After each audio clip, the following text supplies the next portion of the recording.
Masa kelam Indonesia pasca kemerdekaan. Nyatanya, Indonesia seakan tidak cukup atas penderitaan yang diberikan oleh orang luar. Pemberontakan di setiap sudut menjadi bumbu yang sangat menyakitkan. Oh iya, Ra, kayaknya sebelum kita ngebahas tentang PKI di Madiun nih, kayaknya kita jelasin dulu aja nggak sih PKI itu apa? Oh iya benar, apa itu PKI? Jadi, PKI itu Partai Komunis Indonesia. Nggak asing dong sama PKI, yang udah terkenal banget kalau PKI itu partai politik yang radikal dan anarkis yang selalu membuat pemberontakan. Nah, partai PKI ini, dia tuh dibangun pada tahun 1912 pada tanggal 23 Mei. Partai politik ini diawali dengan sosialisasi Hindia Belanda. Nah, sosialisasi Hindia Belanda ini membuat tenaga kerja di pelabuhan dengan nama ISDV, yaitu Indi Sosial Demokrasi Vereniging. Nah, didirikannya itu oleh Hans Niflier. Tujuannya itu untuk menyebarkan apa? Yaitu menyebarkan marxisme komunisme di kalangan kaum buruh dan rakyat Indonesia. Nah, seperti yang gue bilang tadi itu kan, kayak kalau misalkan partai politik PKI ini udah terkenal banget anarkis dan radikalnya yang buat pemberontakan itu. Nah, pemberontakannya ini pasti nggak asing banget dengan G30 SPKI, tahu kan? G30 SPKI itu pemberontakan gerakan 30 September 1965. Nah, nggak cuma itu, kalian juga harus tahu kalau misalkan PKI juga membuat pemberontakan lain. Contohnya nih, yang kita bahas sekarang, pemberontakan Madiun 1948. Nah, yang terakhir ada pula nih, pada tahun 1900 berapa ya? 1900-an, yaitu pemberontakan Silungkang yang terkenal dengan nama pemberontakan pada malam tahun baru. Nah, gitu. Terus partai politik ini nih, Partai Komunis Indonesia itu diberhentikan pada tahun 1966, 1 tahun setelah kejadian G30 SPKI. Gitu, Ra. Oh iya, Far, omong-omong pemberontakan Madiun pada tahun 1948 di Jawa Timur, tepatnya di Madiun, terjadinya peristiwa yang begitu kelam yang disebut dengan Madiun Affair. Peristiwa ini tersebut merupakan konflik antara TKI dan TNI yang berlangsung pada tanggal 18 September sampai 19 Desember. Pemberontakan yang dilakukan oleh PKI bertujuan untuk membentuk pemerintahan Indonesia yang berlandaskan ideologi komunisme dan beraliansi ke Uni Soviet. Kedua, PKI ingin mencari masa untuk menentang Soekarno-Hatta dan menghancurkan siapapun yang menghalangi tujuannya. Terus yang ketiga, bertujuan untuk menjadikan Musso dan Amir Syarifuddin sebagai presiden dan perdana menteri. Gitu ya. Nih ya, tadi kan teman-teman kita udah ngebahas tentang apa sih PKI dan juga PKI Madiun itu apa. Nah, kita di sini bakal ngebahas mengenai latar belakang terjadinya PKI Madiun. Mulai dari aku ya. Perlu kalian ketahui nih ya, akar dari pemberontakan PKI di Madiun ini adalah perjanjian Renville antara pihak Belanda dan juga pihak Indonesia yang terjadi di Teluk Jakarta Utara. Jadi itu tuh kenapa disebutnya perjanjian Renville? Karena tempat terjadinya itu di kapal Renville gitu loh, punya Belanda. Nah, terjadinya pada tanggal 8 Desember 1947 sampai dengan 17 Januari 1948. Kalau misalnya delegasi dari Indonesia itu dipimpin oleh Amir Syarifuddin, bukan Syarifuddin Amir. Syarifuddin Amir, sedangkan kalau misalnya pihak Belanda itu dipimpinnya sama R. Abdul Qadir, orang Indonesia tapi dia pihaknya ke Belanda. Tapi kalian tahu gak sih, dari pasal-pasal yang ada di perjanjian Renville tersebut, isinya itu bahwa wilayah Indonesia hanya mencakup Jawa Timur, Yogyakarta, dan juga Sumatera. Itu yang cuman daerah Indonesia, sedangkan daerah yang nggak ada dicantum di perjanjian Renville itu bukan daerah Indonesia. Terus Muhammad lagi, Amir Syarifuddin kan tadi yang perwakilan Indonesia nih ya. Nah, membubuhkan tanda tangannya di kertas perjanjian Reville tersebut. Tadi kan udah di-mention nih kalau misalnya isi pasal-pasalnya sangat merugikan sekali kan. Nah, dari situlah kabinet atau hak politik Amir Syarifuddin ini semakin hari semakin terus menurun. Nah, disitulah akhirnya kabinet pimpinan Amir turun dan lengser, ibarat kata dia lengser, terus digantikan oleh kabinet Hatta. Jadi gitu. Kalau Rehan apa nih? Jadi kekecewaan Amir Syarifuddin dan beserta kelompoknya membuat langkah dengan membentuk Front Demokrasi Rakyat yang pada tanggal 26 Februari pada tahun 1948 di Surakarta. Nah, Front Demokrasi Rakyat itu yang dipimpin oleh Amir Syarifuddin merupakan kelompok oposisi terhadap Kabinet Hatta. Merupakan Kabinet Hatta yang terdiri dari Partai Komunis Indonesia, Partai Sosialis Indonesia, Pemuda Sosialis Indonesia, dan Sarekat Buruh dan Perkebunan Indonesia. Nah, hubungan Amir dan pendukungnya itu semakin mengikat karena mereka sama-sama merasa kecewa dengan Kabinet Hatta. Apa? Salah satunya itu kebijakannya rekonstruksi dan rekonsiliasi RERA yang mengembalikan 100.000 tentara menjadi rakyat biasa. Tujuan itu demi menghemat anggaran. Iya itu dia. Aku tuh yang taunya itu ketika keadaan antara VDR dan Kabinet Hatta memanas, datanglah tiba-tiba ideologi komunisme. Nah, Musso itu merupakan tokoh komunis Indonesia yang telah tinggal lama di Uni Soviet. Nah, habis itu selama di Uni Soviet, ia terpapar oleh ideologi komunisme yang membuatnya berpikir bahwa ideologi tersebut cocok diterapkan pada negara kelahirannya. Nah, habis itu sepulangnya dari Uni Soviet pada tanggal 11 Agustus tahun 1948, Musso mengunjungi Presiden Soekarno-Hatta di Yogyakarta pada waktu Yogyakarta masih menjadi ibu kota negara Indonesia, dan menyampaikan strategi atau konsep yaitu Jalan Baru.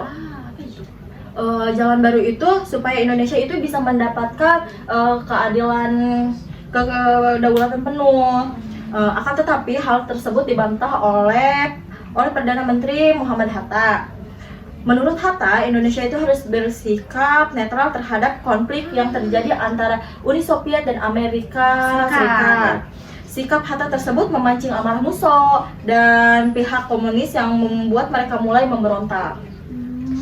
Jadi latar belakang terjadinya PKI di Madiun itu ada 3. Yang pertama adalah perjanjian Renville, yang kedua itu adalah pembentukan FDR karena Amir Syarifuddin itu kecewa dengan kabinet Hatta, dan yang terakhir adalah kedatangan Musso yang merupakan masyarakat Indonesia yang tinggal lama di Uni Soviet dan menerapkan dan terpapar dengan ideologi komunisme. Ngomong-ngomong tentang kronologi pemberontakan PKI di Madiun, kira-kira kronologinya gimana ya? Jadi pemberontakannya itu kayak gini. Para pemimpin PDR melakukan perjalanan propaganda ke Jawa Tengah dan Jawa Timur. Tujuan utama mereka adalah untuk menyebarkan paham komunis. Nah, memasuki awal bulan September, pemerintah dan golongan sayap kiri melancarkan aksi saling culik-menculik. Dan sebelum tanggal 18 September 1948, VDR itu sudah selalu bikin onar di Surakarta. Karena keonaran yang dibuat oleh VDR, akhirnya TNI yang dipimpin oleh Gatot Subroto turun tangan untuk mengatasinya.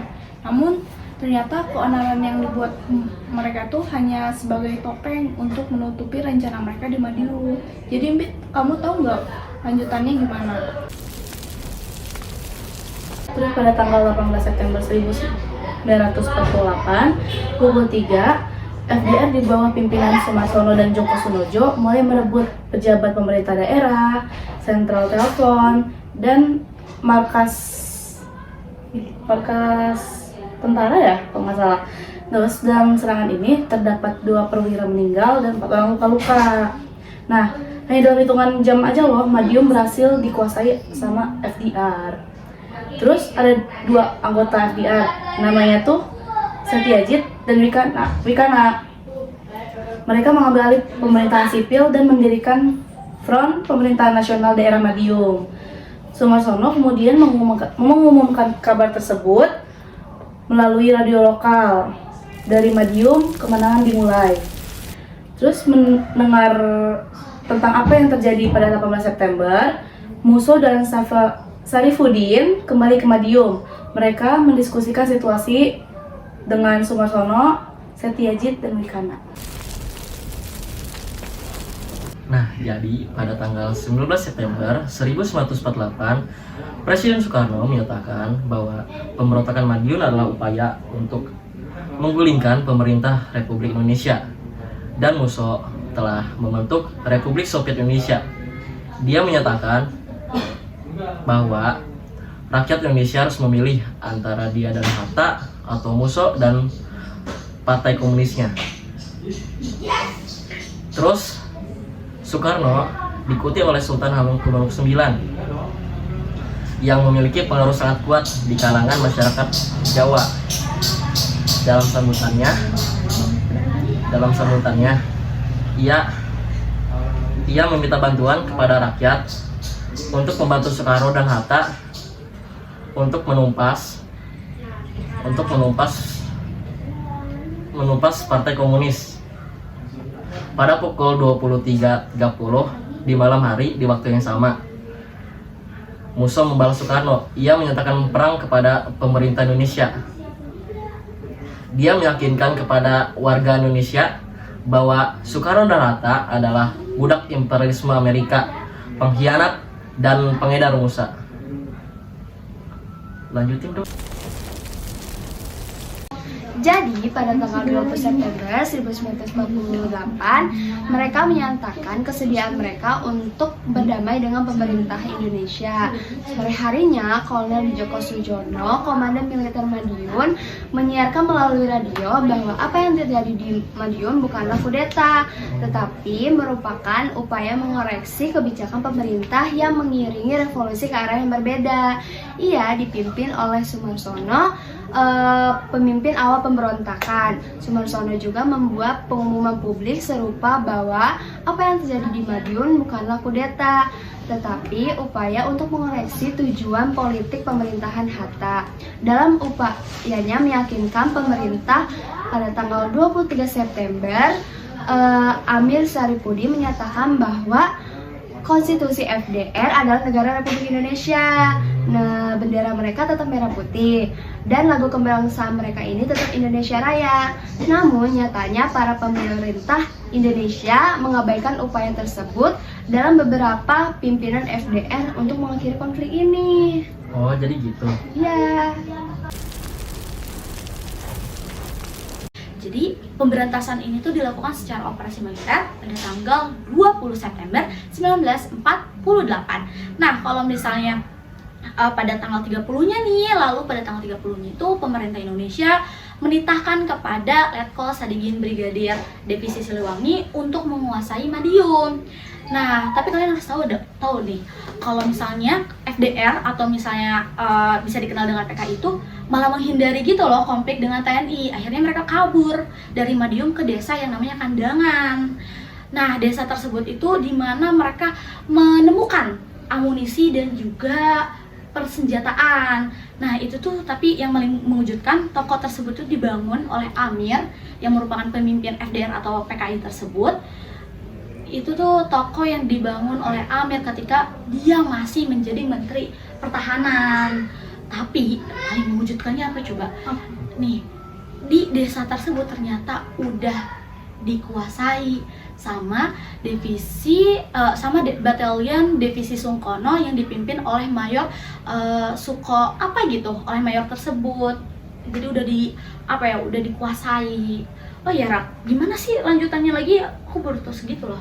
Oh ya, pada tanggal 28 Oktober pemerintah menangkap 1.500 orang dari unit militer pemberontak terakhir. 3 hari kemudian, tepatnya pada 30 Oktober 1928, Musso ditembak mati ketika dia bersembunyi di kamar kecil dan menolak untuk menyerah. Jenazahnya dibawa ke Ponorogo untuk dipamerkan ke publik sebelum dibakar. Sebulan kemudian, pada 29 November, Joko Sujono dan Maruto Darusman ditangkap dan pada tanggal 4 Desember Amir pun ikut tertangkap. Kalau Septi, tahu lo gak lanjutannya gimana? Tahu. Gimana tuh? Jadi 3 hari kemudian pada 7 Desember 1948 Mabes TNI mengumumkan pemusnahan terakhir pemberontakan dan menyatakan bahwa 35 orang sebagian besar tentara telah ditangkap.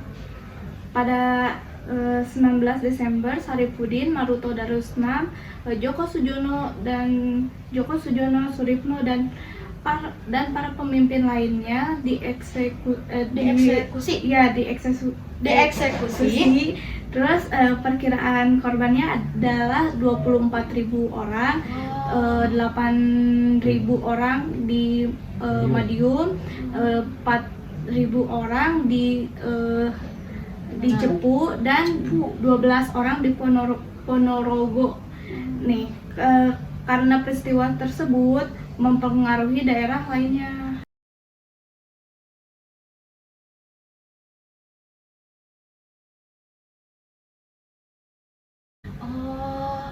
Jadi kalau misalnya secara ringkas nih, akhir dari pemberontakannya itu pertama operasi militer dilakukan pada tanggal 20 September 1948, terus 30 Septembernya Madiun dikuasai oleh pemerintah Indonesia, lalu 30 Oktober gak sih yang Buso ditembak, terus 19 ya, apa berapa?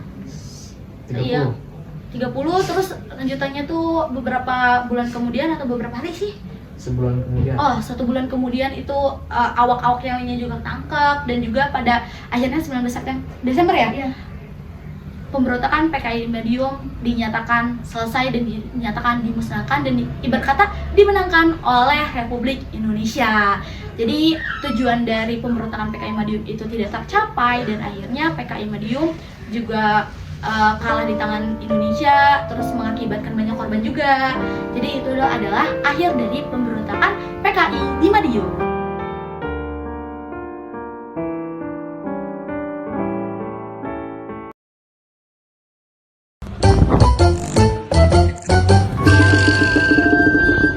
Mar, gak bisa di-save. Gue lupa, HP gue rusak, gak bisa dipencet.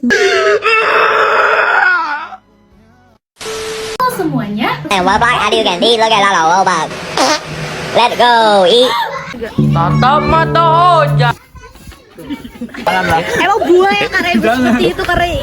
Tungguin ya.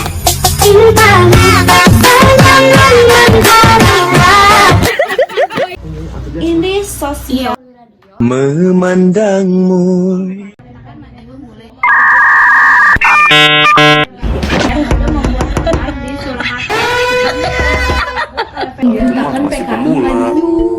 Ajarin dong sepuh. matiin dulu bisa nggak? Itu merupakan tokoh. Mati dia nih. Astagfirullah. Berubah tak berubah selama-lamanya. Bercanda.